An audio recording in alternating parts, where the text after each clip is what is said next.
We're back at it. Episode 78 of Red versus Blue. My name is Mike Stark. And I'm Keith Curry. We're at it again. We've got a laundry list of things to discuss that took place since we were last with you. And we're going to start with Iran. Where do we stand? It's been on again, off again, on again, off again. What do you think's happening now? Well, Mike, for the 29th time, we've announced that the war is over.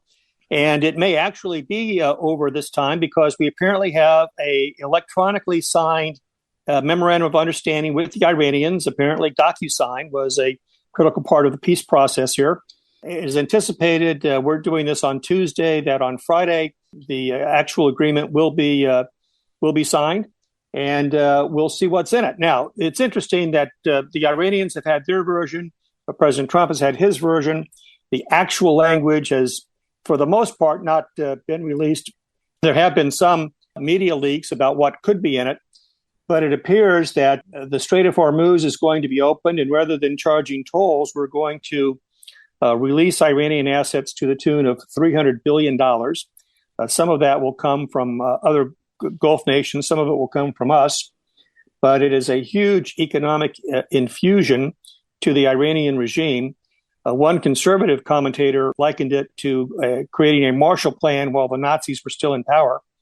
It will alleviate much of the economic pressure that's been on the Iranian regime for decades now and help them with their domestic politics.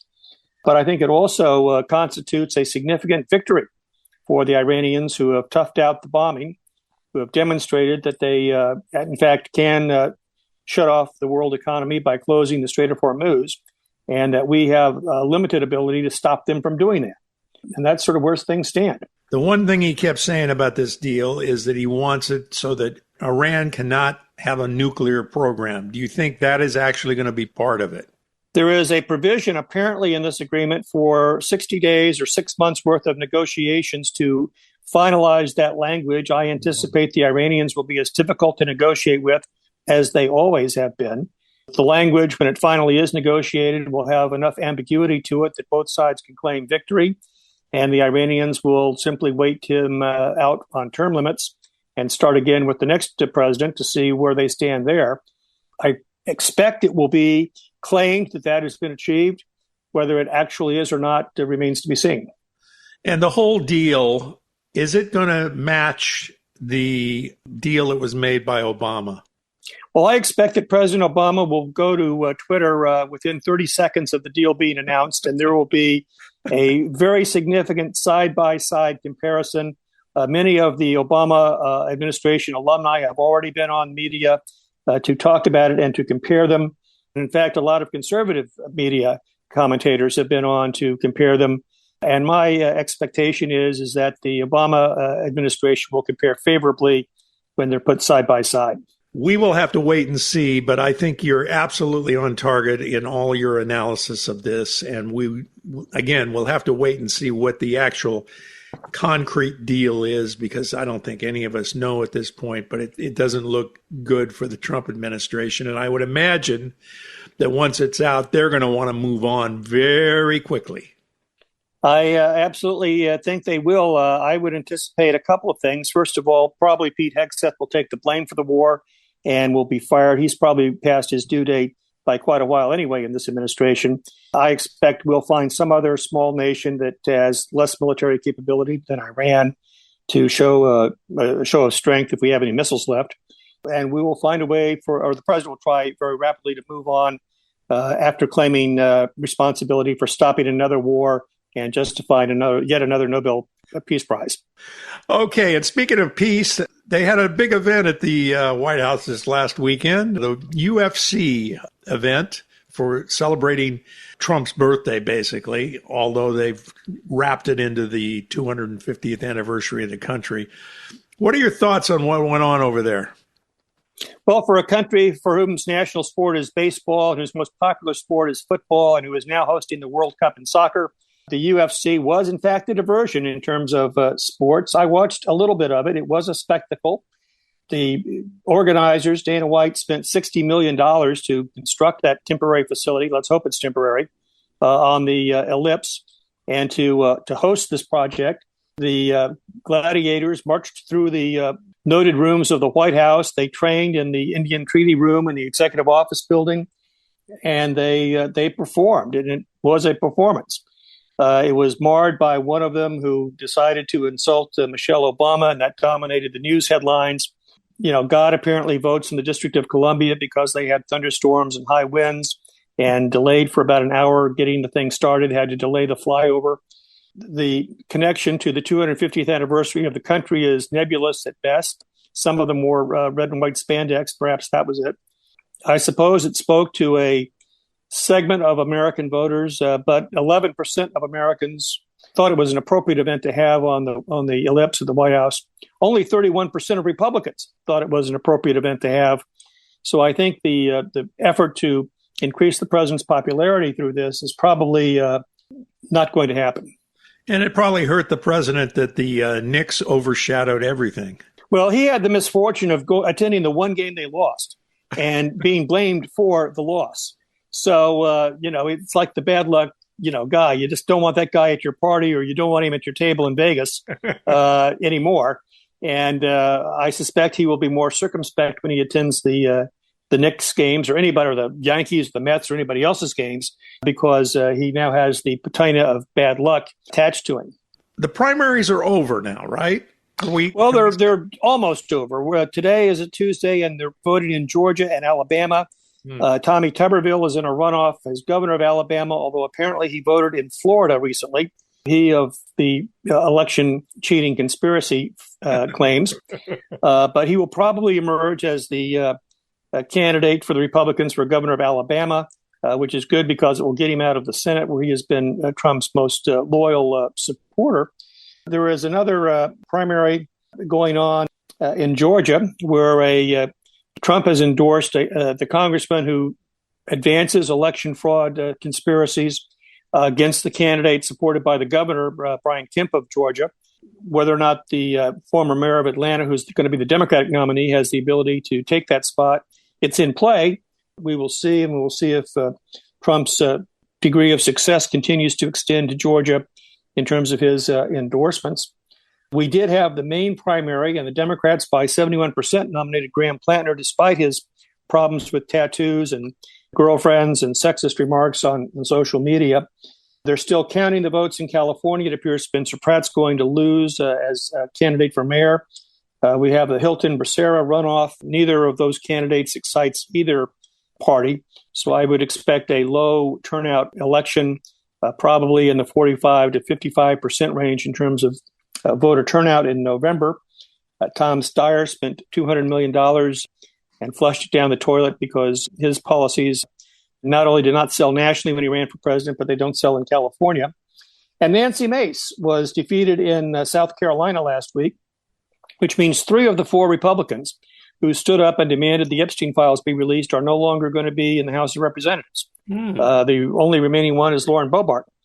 2 of them through election defeats, and one of them, I guess, by retirement.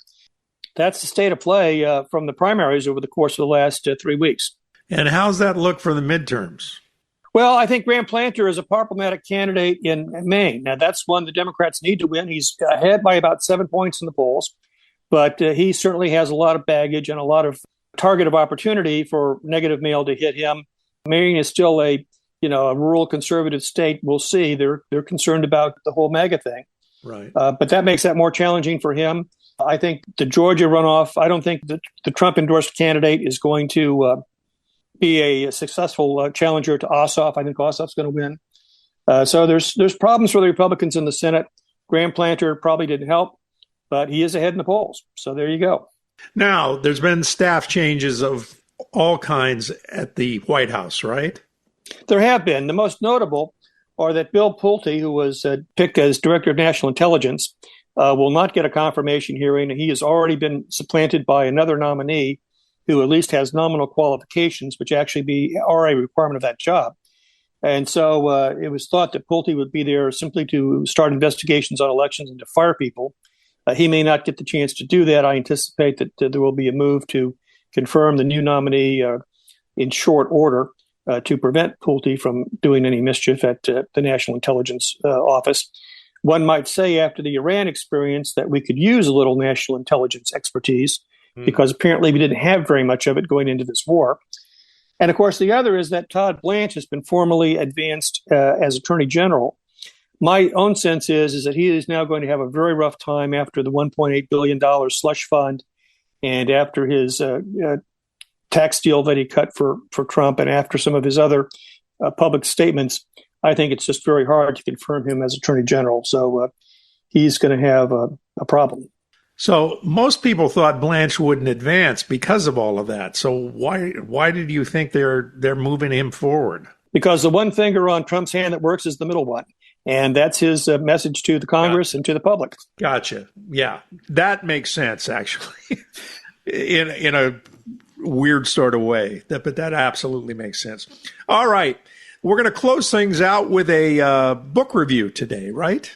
Mike, I had a chance to meet with Mike Pence. He was actually in Orange County at the Nixon Library last week, and he has a new book out, What Conservatives Believe, which if you are a conservative like me who grew up with National Review back in the 1970s and, fought against George McGovern and all of that, his book is everything you grew up with. It's everything that Barry Goldwater and Ronald Reagan said. It's everything that conservatives thought were important in this country.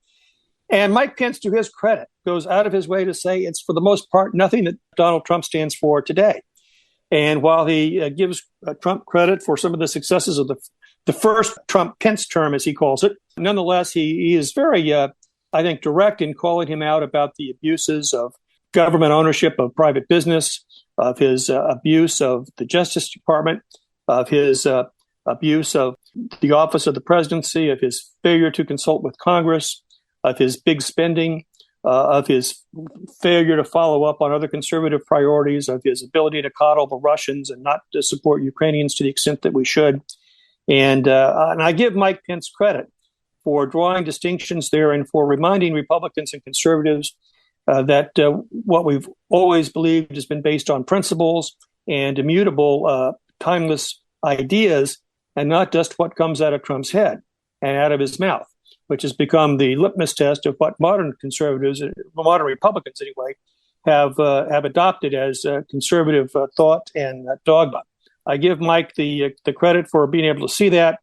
He is one guy who was not confused by the chance of hang Mike Pence in the Capitol and what the January 6th rioters were all about. He sort of understands that from a unique perspective and is not amused by the concept of paying them all money. So what is Mike Pence's political future, or does he have one? I know you would like to see that happen, but is there a reality there? I really don't think there is, Mike. I posted after I saw Mike Pence online, and he was pretty cruelly attacked on, in Facebook and other places by people who said he didn't step up and do his job when he could have on January 6th. He's really now a sort of a man without the party. Now, I think the Republicans will ultimately, as I've said before, nothing clarifies the political mind like losing. And after the midterms, I think there's going to be a premium on Republicans who can demonstrate some distance to Donald Trump. And he may be hoping for that. Right now, the path forward for him is pretty limited. But Mike, here's a trivia question for you, because all of us who were born in the 1950s, who amongst the presidents or vice presidents of the United States were born during the bulge of the baby boom in the 1950s? Well, that would be Pence, right? He is the only one. Mike Pence, born in 1959, is the only president or vice president to have been born in the 1950s. He may be one of the only candidates actually during that time born. And because people born in 1959 turned 67 this year, he may very well be the last one and the only one to have been born in the 1950s. Wow, that is amazing trivia. They were all born prior to the 1950s, right? Three of them, Clinton, Trump, and Bush, George W., were all born in 1946. So that year sort of dominated things. Obama and Harris were all born in the 1960s. Dan Quayle was born in 1946 or 1940-something. Biden was born in 1942. Wow. So yes, the 50s, despite us getting blamed by the current generation for all the problems, actually only produced one guy who actually held the office, and the office of vice president, for one term. That's encouraging for us boomers, right? I guess. We messed everything else up, but at least we got that right, I guess. Oh, God. Okay, I think that covers it for now. We'll see what happens with the Iran deal, and we'll probably be back after that becomes a little more clear. And whenever they move into the next country they're going to invade, Cuba, is that a possibility? Well, yeah. I mean, they're either waiting for Castro, who's 94, to die, or they're waiting for them to starve or something. I believe we may actually have a peaceful transition there in Cuba, and it depends upon sort of how things play out. Doing so requires diplomatic skills. Rubio has got a personal interest in Cuba.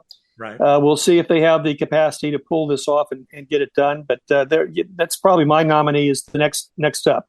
If you haven't already subscribed to the podcast on whatever podcast platform you use, like us on Facebook. Most importantly, tell your friends about the show.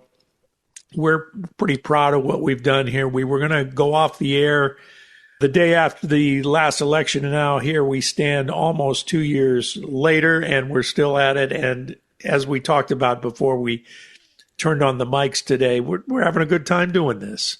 Well, we are, and let's just say happy birthday, happy 250th birthday to the United States. I understand the 4th of July will be, as it's quoted, the greatest Trump rally ever. So we'll see how that works out. But happy birthday, America, and everybody stay safe. Absolutely. Thanks for joining us on another edition of Red versus Blue.